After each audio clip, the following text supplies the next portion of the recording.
Hello everyone, welcome to our channel wings a कुरान। कैसे हैं आप? रोज 8 बजे आपसे मिल रहे हैं। First of all, my name is Srishti and thank you for all the comments. आपके कमेंट्स मैं पढ़ रही हूँ। Some of your scoring really well. मैं आपके लाइव सेक्शन उसी टाइम, जो लाइव चैट रहता है, मैं उसी टाइम आपके चेक कर रही होती हूँ। एंड इनफैक्ट मैं थोड़ा आपसे इंटरैक्ट भी करती हूँ, that keep on going, keep on interacting, plus keep on answering a question. You doing really well. Plus जिस हिसाब से आप लोग, we were getting many comments also, you guys are sharing the videos with your friends and you watching also on a daily use. इसको continue रखिए। मैंने आपको पहले दिन ही बोला, रोज के लिमिटेड क्वेश्चन डिस्कस करेंगे, थोड़ा ब्रीफ में उसको एक्सप्लेन करेंगे। ये अच्छी रिविजन हो जाएगी आपके लिए एंड ये सीरीज कंटिन्यू चलेगी। इसमें वी विल मेक श्योर कि आपके जो भी अभी आप देखेंगे आज का जो है, इसमें थंबनेल पे देखिए कितने अच्छे क्लियर क्लीन कट थंबनेल हम जो आपको बनाते हैं। It helps you with that thumbnails. And उसमें मैंने क्लियरली मेंशन किया हुआ है criminal, that mean criminal terms, so that आपको पता चल जाएगा कि जो क्रिमिनल लॉ में या जो क्रिमिनल मैटर्स में हम टर्म्स यूज करते हैं कोर्ट में, उसके रिलेटेड आपको पता चल जाएगा। ठीक है, चलिए पहले क्वेश्चन पे आते हैं। मुजरिम इन क्रिमिनल केसेस मींस, अब ये तो कोई भी दे सकता है जवाब। हमने सबने अच्छी खासी बॉलीवुड मूवीज देखी हुई है, इसका जवाब कोई भी दे सकता है। एक्यूज, अकम्प्लिस, अटैचमेंट या arrest. Of course the correct answer here is आपका एक्यूज्ड। ठीक है, एक्यूज्ड मतलब जिसने क्राइम कमिट किया है, या जिसका कोर्ट में आपने देखा होगा, मूवीज में बोलते हैं मुजरिम को सामने ले आइए। दैट मीन्स कि एक्यूज्ड वो बंदा रहता है जिसपे केस फाइल भी होता है कि यार देखो, इसने एटलीस्ट अभी तक, जब तक पूरा जजमेंट पास ना हो जाए, एविडेंस वगैरह हो जाए, तब तक वो एक्यूज्ड ही रहता है। ठीक है, जब उस पे जजमेंट पास हो जाती है, वो डिक्लेयर हो जाता है, वो कॉन्विक्ट होता है। You should understand. Okay, convict मतलब कि अब ही और she has been declared by the court कि ये एक मुजरिम है। दैट मीन्स इसने क्राइम कमिट किया है, तो कॉन्विक्ट हो गया है। पहले हम सब जो जिस भी चीज के लिए अरेस्ट किया है, जरूरी नहीं है आपको अरेस्ट किया तो कोई जेन्युइन केस हो। वी नो इंडिया जैसी कंट्री में आपको ऐसे उठा के भी ले जाते हैं, बट वो पुलिस का थप्पा लग जाता है हम पे। So that is what is called as accused. Done. चलो नेक्स्ट पे आते हैं। What is the term used for a person who has taken part in commission of a crime? आपने और मैंने क्राइम साथ में कमिट किया है, उसको क्या बोलते हैं? दैट मीन्स साथ में कमिट करना मतलब आपने मर्डर किया है, मैंने लाश को ठिकाने पे ले गया है। जो वो रहता है, एक वो दोस्ती अलग से रहती है, अगेन की हम सब हमने मूवीज में देखा हुआ है। लाश को ठिकाने पे ले जाना या एविडेंस छुपा देना या उस हिसाब से प्लानिंग वगैरह कर लेना। Commission of a crime, person of interest, accomplish, indigent person या एक्विटल। ओके, इसमें आपका करेक्ट आंसर आ जाता है अकम्प्लिस। इसको क्लिक करते हैं, अकम्प्लिस आ जाता है आपका करेक्ट आंसर। ठीक है, you are an accomplice in the matter, you are an accomplice in the criminal case. ये क्रिमिनल केसेस में टर्म यूज हो सकती है। ऑफ कोर्स सिविल केसेस में हम नहीं करते, क्योंकि सिविल केस में one party is against the other party, उसमें हम कोई क्राइम नहीं कमिट कर रहे हैं। ओके, ये हो गया आपका नेक्स्ट क्वेश्चन का आंसर। व्हाट डज इत्तिला मीन्स? ओके, व्हाट डज इत्तिला means? Accuse, commission of crime, information या अरेस्ट। अब आपके क्रिमिनल मैटर्स में या जो कुछ क्रिमिनल टर्मिनोलॉजीज हैं जो यूज होती हैं उर्दू में, यू शुड अंडरस्टैंड उनकी डीपर मीनिंग क्या है, सिंपलर मीनिंग क्या है। इत्तिला दे देना, मैंने इत्तिला दे दी कि उसने ये काम किया है। Information, okay, information is your correct answer. Inform करना, इत्तिला करना कि सर मैंने इत्तिला दे दी थी और वहां पे उसने फलाना ढमकाना बता दिया। That is what is mean by this word. When a person's identification has not been established by the police, it is called इल्जाम, खाना तलाशी, इस्तगासा या अदम शनाखत। ओके, इसमें आपका क्या आ जाता है करेक्ट वर्ड? ध्यान से पढ़िए। देखिए गाइस, ये जो वाली टर्म्स रहती हैं, इसमें you have to make sure कि जो भी आपका इसमें उर्दू टर्म्स आती हैं, ध्यान से आपको पढ़ना है। इल्जाम तो नहीं आता। तलाशी का you can understand with the term, connect करने की कोशिश करो। तलाशी मतलब कुछ सर्च ढूंढ रहे हैं। The correct answer here is अदम शनाखत। ठीक है, दैट मीन्स नहीं हुई है उसकी, वी कांट फाइंड ये बंदा कौन है। आप देख लीजिए आज के टाइम में भी न्यूज़पेपर्स में एक वो पुलिस रिपोर्ट आती है, आई थिंक लास्ट के कुछ पेजेस में मिसिंग आता है कि we can't identify the body. Okay, so police ये टर्म यूज करती है कोर्ट में कि हमें जब बॉडी मिली वो इस हिसाब से मिली, that means we could not recognize. वही लिखा है ना, identification not established by police, नहीं पता चला उस टाइम पे कौन था। सो हर एक टर्म की अलग अलग स्टेज है। स्टार्टिंग में नहीं पता चला तो उसकी अलग स्टेज है, जब पता चला तो अलग स्टेज है। So D is your correct answer. The act of searching of house premises by law enforcement agents with warrant is called इकबालनामा, खाना तलाशी, तमील या इस्तगासा। Now this is easy. Search से मैंने आपको बताया you have to connect. Search से क्या connect करोगे? तलाशी, ठीक है, खाना तलाशी, ये है आपका correct answer.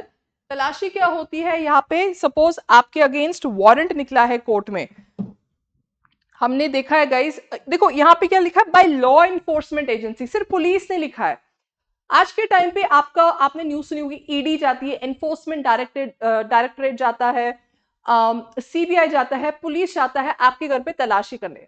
We have seen काफी पॉलिटिशियंस का अरेस्ट हुआ है, वो घर से किया है। एक उनको वारंट लेना होता है फ्रॉम कोर्ट, और कोर्ट के थ्रू ही फिर वो जा सकते हैं आपके घर में तलाशी करने, एंड उसके बाद ही आप फिर पुलिस का देखते हैं वो किस हिसाब से उनको एविडेंस वहां से मिलता है, and then they arrest you. So that is what is meant by यहां पे खाना तलाशी। इसको मूव करते हैं, let's move ahead. The responsibility placed on a party to prove existence of certain facts is called confession, acquittal, burden of proof या complaint। मैं पहले आपको इसका आंसर बताती हूँ, लेट मी एक्सप्लेन इसका क्या मीनिंग है।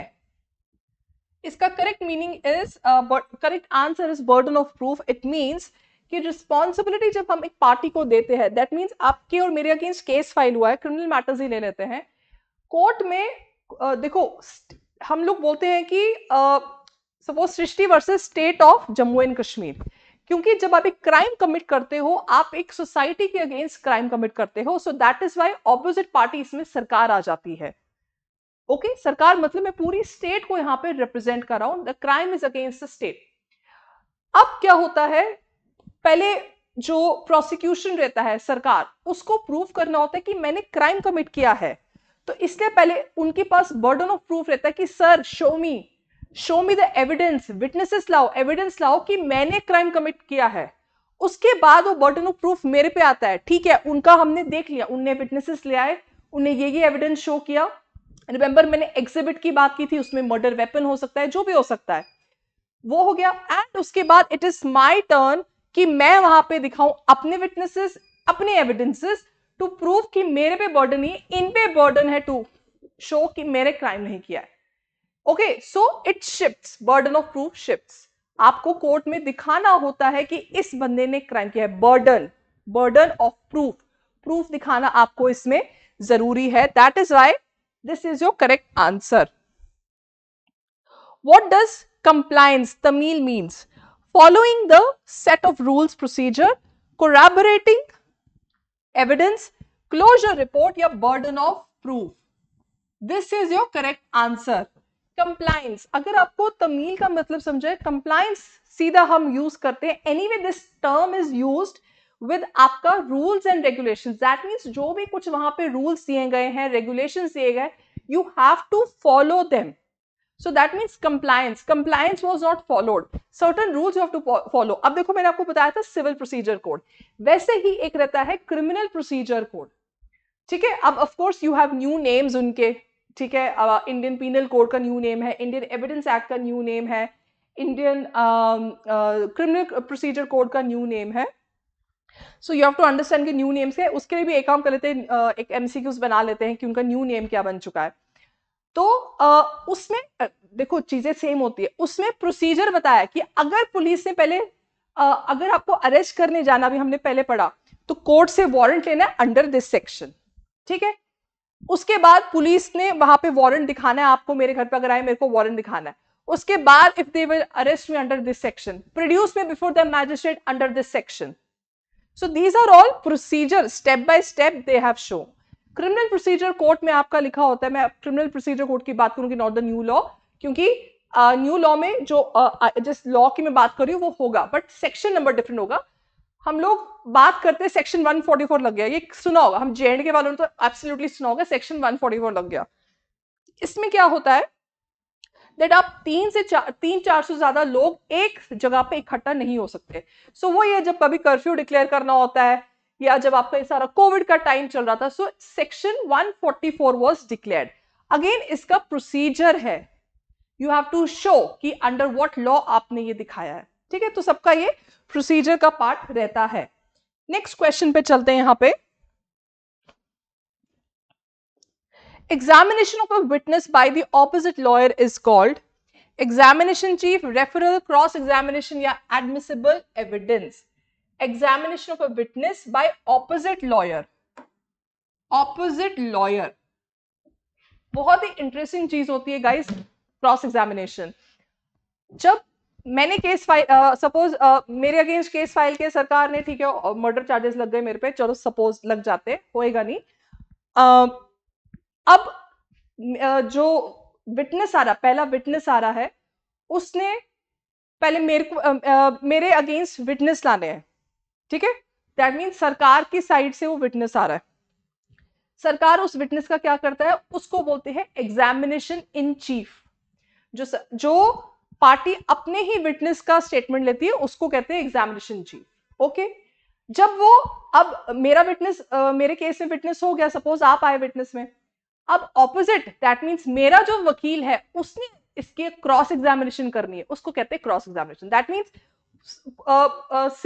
उल्टे सवाल करना. क्रॉस डज नॉट मीन उल्टा पर से, व्हेन आई से उल्टा दैट मीन्स और डीपर मेथड में जाना, कि अगर आपने देखा इसको मर्डर करते हुए, मुझे बताओ उस दिन क्या था, डे टाइम था, इवनिंग था, क्या कपड़े पहने थे इसने, आपने क्या कपड़े पहने थे, किस एंगल से आपने देखा, डायरेक्ट देखा आपने उसको मारते हुए या साइड से देखा आपने उसको मारते हुए, वहां पे आपके सामने आपने बोला शॉप्स थी, कौन सी शॉप थी, आप उस मार्केट में क्या कर रहे थे, वहां पे आप कब गए, किसके साथ गए. सो माइन्यूटेस्ट डिटेल्स क्रॉस एग्जामिनेशन होती है टू प्रूव कि मैं, दैट मीन्स जो लॉयर का वो क्लाइंट है वो इनोसेंट है. बड़ी इंटरेस्टिंग चीज होती है, कभी देखा करो. Next, postponement or delay of a sentence is called objection, deferred sentence, evidence या remission. Okay? इसका मतलब क्या है पहले मैं बताती हूं इसका आंसर क्या है. deferred sentence, इसका मीनिंग है कि सपोज आज कोर्ट जजमेंट पास कर लेता है कि मेरे को 7 साल की सजा होगी, सॉरी कि मैंने मर्डर कमिट किया है. ठीक है, अब एक पहले कोर्ट डिक्लेयर करता है कि हाँ इसने क्राइम कमिट किया है, फिर कोर्ट बाद में डिक्लेयर करता है, एंड काफी बार वो डेफर्ड हो जाती है, कि डेफर्ड मतलब पोस्टपोन इन शॉर्ट, कि इवेंचुअली अब इसको अगर इसने मर्डर किया है तो इसको कितने साल की सजा मिलेगी. यानी बड़े केसेस में से न्यूज में आता है कि यार डिक्लेयर हो गया कि हाँ इसने कमिट किया है, post declaration of the sentence, अब सेंटेंस बताना है कि कितने साल का इसको मिला है, दैट इज डेफर्ड, उसको पोस्टपोन किया है कोर्ट ने. कभी वो 2-3 घंटे बाद बताता है, कभी नेक्स्ट या कभी 2 दिन के बाद, ये होता है काफी बार क्रिमिनल मैटर्स में. दैट इज कॉल्ड डेफरमेंट और postponement of a sentence. Next है, व्हाट डज इक्तितामी means, cross examination, chargesheet, complaint, closure, report. मेरे को बताइए जल्दी से कमेंट सेक्शन पे कि इक्तितामी का मीनिंग यहां पे क्या हो सकता है. देखो इक्तितामी क्या होता है, पहले मैं आंसर ही बता देती हूं. क्लोजर रिपोर्ट का, ओके, क्लोजर रिपोर्ट क्या होती है, एक क्राइम कमिट हुआ है, let me give you an example. आप में से पता नहीं कितनों ने न्यूज फॉलो की हुई है, पुराना मैटर है आरुषि तलवार केस का. ये आई थिंक 2009 या 10 में हुआ था, बड़ा ही फेमस मर्डर केस हुआ था ये नोएडा का. पुलिस ने, एंड इनफैक्ट इसमें मूवी बनी है, mister Irfan Khan was in the movie. So police ने पहले इन्वेस्टिगेशन वगैरह की, सब कुछ हो गया, तो दे डिक्लेयर्ड कि फादर ने किया हुआ. फिर सीबीआई ने किया, क्योंकि काफी वहां पे डिस्ट्रक्शन ऑफ एविडेंस वगैरह हुआ था, तो सीबीआई ने वहां पे जब इन्वेस्टिगेशन की 2 बार, they filed a closure report. Now closure report means कि सर हमने जो अभी तक इन्वेस्टिगेशन की है, सारी इन्वेस्टिगेशन की है, एविडेंस अगर निकाल के we could not find any person जिसको हम बोले कि नहीं इसने क्राइम कमिट किया है. क्योंकि पुलिस ने जो पहली इन्वेस्टिगेशन की थी उस केस में, they declared father, but again they could not get any proof. CBI के पास जब ये केस गया, दे सेड कि यहां पे हमने पूरी इन्वेस्टिगेशन की है, but we can't find any person जिसको हम बोले कि इसने क्राइम कमिट किया है. So closure report, let's close the case. तो ये केस, ये आपको रिपोर्ट देनी होती है सेशन जज को. ओके, अब सेशन जज पे है कि वेदर दे ही और शी एक्सेप्ट्स इट और नॉट.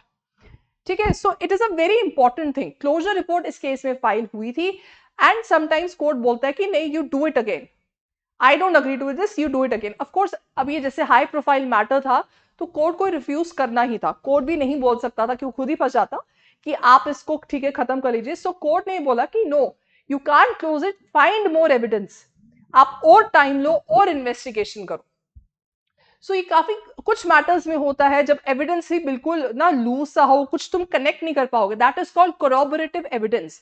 आपके पास ये एविडेंस है, फिर है जैसे हम ब्लॉक्स को कनेक्ट नहीं करते, फिर हम एक अच्छी सी बिल्डिंग बनाते हैं, जो बच्चे खेलते हैं वो लेगो वगैरह, तो उसको आप जब आप कनेक्ट नहीं कर पाओगे तो कैसे आप एविडेंस को सामने रखोगे.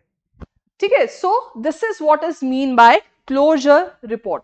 ओके गाइस, आज के लिए इतना रखते हैं. कल और करेंगे, परसों और करेंगे, तरसों भी और करेंगे. ऐसे 10-12 क्वेश्चंस आपके लिए. मेरे को स्कोर बताइए अपना लाइव सेक्शन पे या नॉर्मल कमेंट सेक्शन पे. Till then keep on watching and sharing the videos. Also इसके सारे अपडेटेड लेक्चर्स हमारी ऐप पे विंग्स एक उड़ान पे अवेलेबल है along with the notes. So go ahead and purchase the course. ठीक है, चलो bye bye, see you then.